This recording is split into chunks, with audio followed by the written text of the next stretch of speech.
Good morning, team. So today we're going to be going through our second lecture, which is bones. So I'm just going to try and excuse me.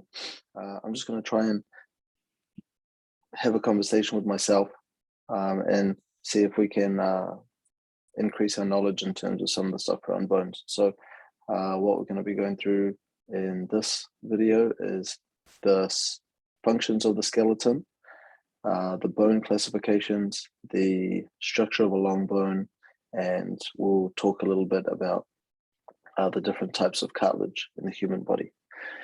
Okay, so first of all, we have the functions of the skeleton.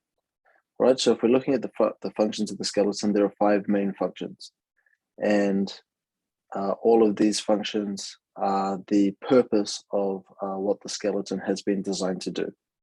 All right, so the first thing we have is we have the support of the body. So bones provide a framework to support the body against gravity. What that means is that if we didn't have that framework and we didn't have that support, what's going to happen is we're going to be like a jellyfish in water, or we're going to be like a snake. Okay, so the way in which our body has been designed is to help us to be upright, to be bipedal, to be able to walk in the most or be active in the most energy efficient way. Secondly, we have protection. Okay, so our body has been also designed that there are certain parts of it that are responsible for the protection of vital organs. Our skull, for example, protects our brain. Our vertebrae protects our spinal cord. Our rib cage protects our heart and lungs. Third, we have movement. Okay, and we're going to go into movement and the muscles and bones a little bit later on in the next couple of weeks. But just simply one of the functions of the skeleton is to provide that movement. Okay, and it provides a rigid framework for muscles to attach and pull on, creating movement. All right, but we'll go into that a little bit later. Next, we have the manufacture of blood cells. So blood cells are mainly produced in the bone marrow. And again, soon in this video, we're going to go through where in the bone the different types of marrow are produced. And obviously we know the importance of blood cells, but again, we will go through the importance of those later on in the course. And lastly, we have mineral storage. So with mineral storage, our bones are able to store things like calcium and phosphate, and then whenever the body needs them, they're able to exchange them into the bloodstream. Okay, and then that goes around the body. So 5 main functions: support of the body, protection, movement, manufacture of red blood cells, and mineral storage. Okay, next we move on. We're moving on to bone classifications. Normally when we talk about a bone classification, what we do is we're classifying it based on how it looks. So we have 4 main classifications: 1, long; 2, short; 3, flat; and irregular. So I'm sure that you can think of some examples of a long bone where it looks just like it says. It's long, it has 2 ends, right? So things like the femur or the humerus, these would be examples of long bones. Next, we have short bones, and they're often like quite square and quite small. Okay, we find them in our wrists and our ankles, and they have quite a square looking shape. They look like little cubes, and that's again a visual aspect. They are not long bones, so they're short bones. Next, what we have is we have flat bones. Okay, so flat bones would be your things like your skull, your cranium, your sternum, where it's very sort of compact and very flat looking bones. Okay, and they're often commonly used for things like big amounts of protection, but also it has a big surface area, so you have a lot of area where the muscle can attach to. And then lastly, we have irregular bones, and irregular bones are things like our vertebrae. Okay, so if you've ever seen what a vertebrae looks like, it looks sort of like a random butterfly shape with a big with a hole in it. It doesn't fit the other aspects. It's not long, it's not short and square, and it's also not flat. So the bones that don't fit into that classification or the other classifications fit into the irregular. So let's just quickly go through some examples of each. Okay, so with our long bones, they're often our limbs. Okay, so like our limbs would be an example. We have humerus, radius, and ulna. These are examples of our long bones. Okay, and they've been adapted over time to be weight bearing so that they can withstand weight, and they also act as levers. And levers we'll go through in terms of biomechanics. You've maybe heard about it in terms of lever length and force production and all that sort of stuff. We're going to go through it later on in the year. But for now, we just know that a lever, that our long bones also acts as levers. Our short bones, like I said, wrist and ankle, and they are usually square, cube-like in shape. All right, we have our flat bones, our cranium, so our skull, our sternum, and they've been adapted to protect the underlying organs.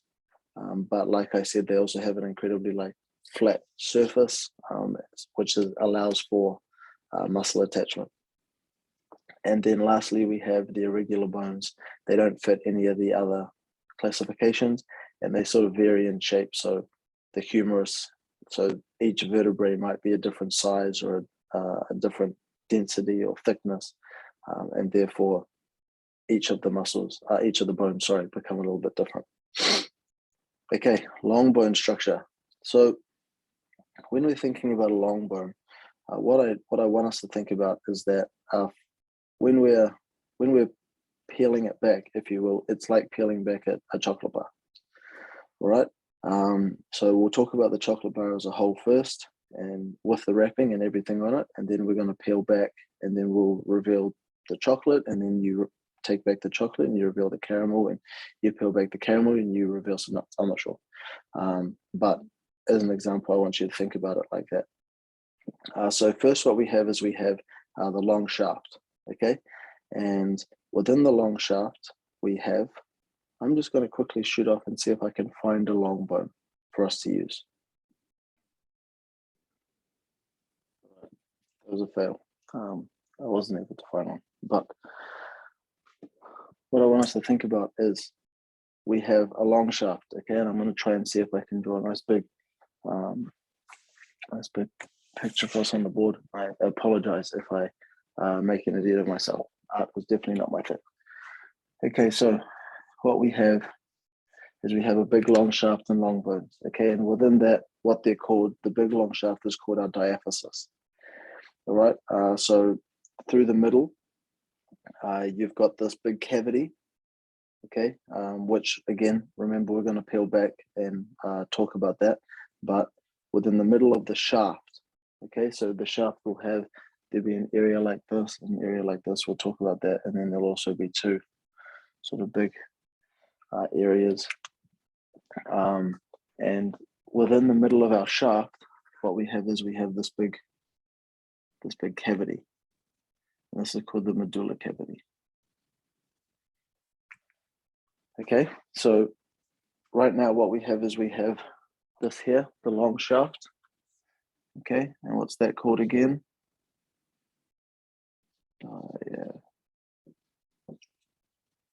Okay, so it's our diaphysis. Don't worry about my spelling. It's just there. I'll take a photo of it after for you. Okay, and then within the shaft, the diaphysis, we have the medullary cavity.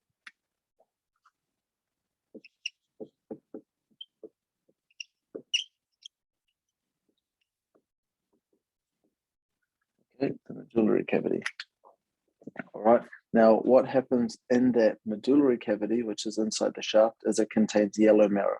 And yellow marrow is mostly a fat, okay? If you've ever had like a chicken bone or something and you've sort of broken into the middle of it and there's that yellow stuff that runs on the inside, that's our yellow marrow, and that sits within the medullary cavity.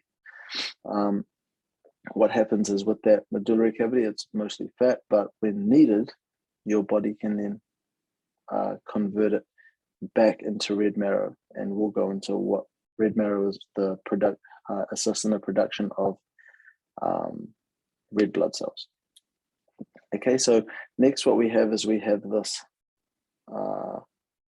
this condensed wall, okay, and that sits within here. Sorry, I'm trying not to make this information too crazy, because I know that, again, it's a lot of stuff to understand.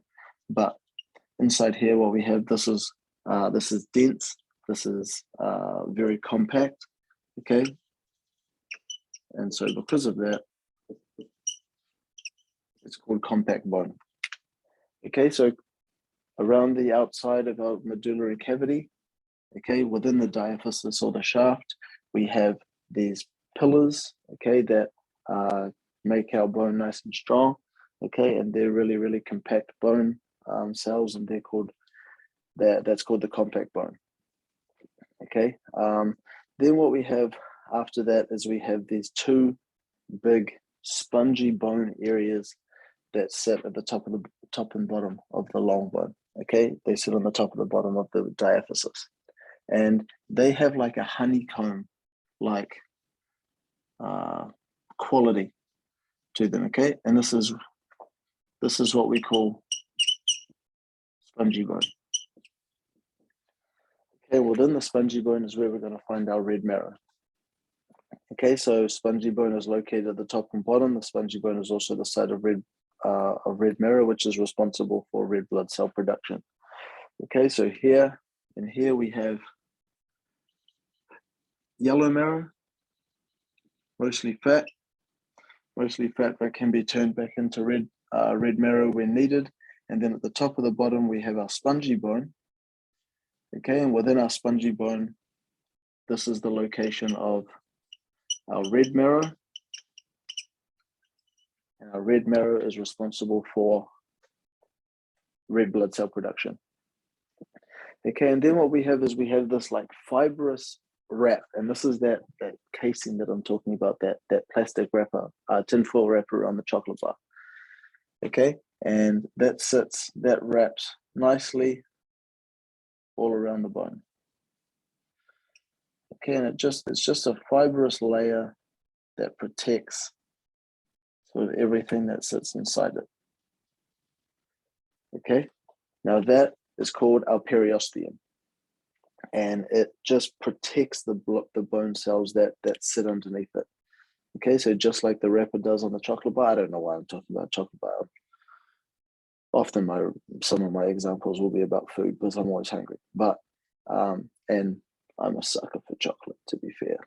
Chocolate is definitely, you put a block of chocolate in front of me and that's it. Like, I finished the chocolate bar.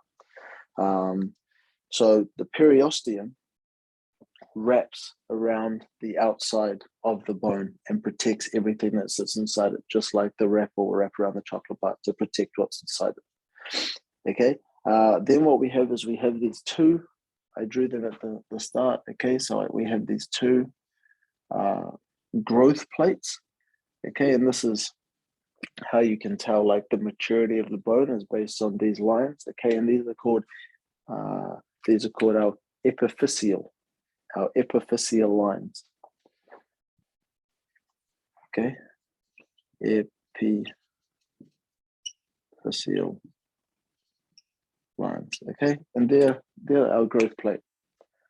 Okay, so they are responsible for the growth in the length of the shaft. Okay, so again, we'll go into that growth a little bit later on, but just so that you understand, when you look at the makeup of a long bone, this is what you're going to see. Okay, you're going to see these two lines that sit at the top and the bottom of the diaphysis. Okay, remember the diaphysis is our shaft, all right, and they sit sort of underneath the spongy bone that contains that red bone marrow that sits at the top and bottom of the diaphysis, all right, and those are our epiphyseal lines, okay, also known as our growth lines or our growth plates. All right, and then at the end, what we have is we have some articular cartilage, and articular is joint cartilage, okay, and obviously cartilage assists with the movement of the joint, okay, and the bone.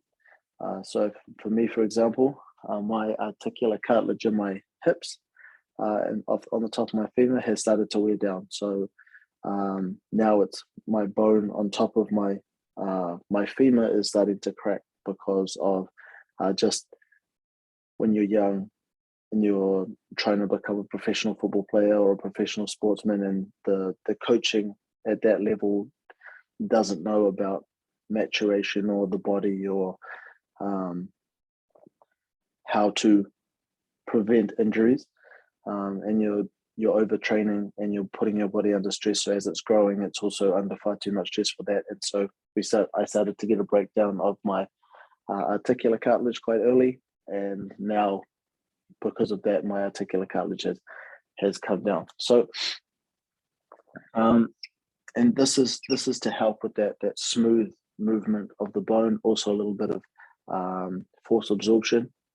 All right. So this is our articular cartilage. All right, and this particular type of cartilage is our hyaline cartilage. Okay, and we're going to go through that. We're going to go through that quickly. All right, but just to recap, we have our shaft. Our shaft is known as our diaphysis. Okay, under the within the diaphysis, the shaft, right, we have our big cavity that's home to our yellow marrow, which is called our medullary cavity. On the outside, we have these shafts that run around the outside. That's nice, compact, strong bone, nice and dense and compact, and that's called compact bone, right? And that's responsible for that strength.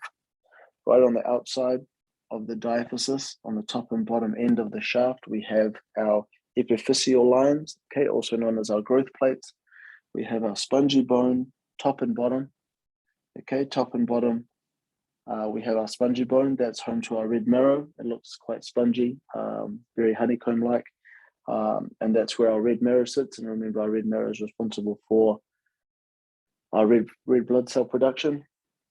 We have on the outside, right, we have our wrapper, okay, and that acts like our wrapper, our periosteum acts like a protector of everything that sits inside it, and then we have our articular cartilage, okay, and that articular cartilage sits in the top and bottom. And remember, articular means joint, okay, so this articular cartilage is the one that will sit in the joint, our knee joint, hip joint, shoulder joint, etc. Okay. Excuse me.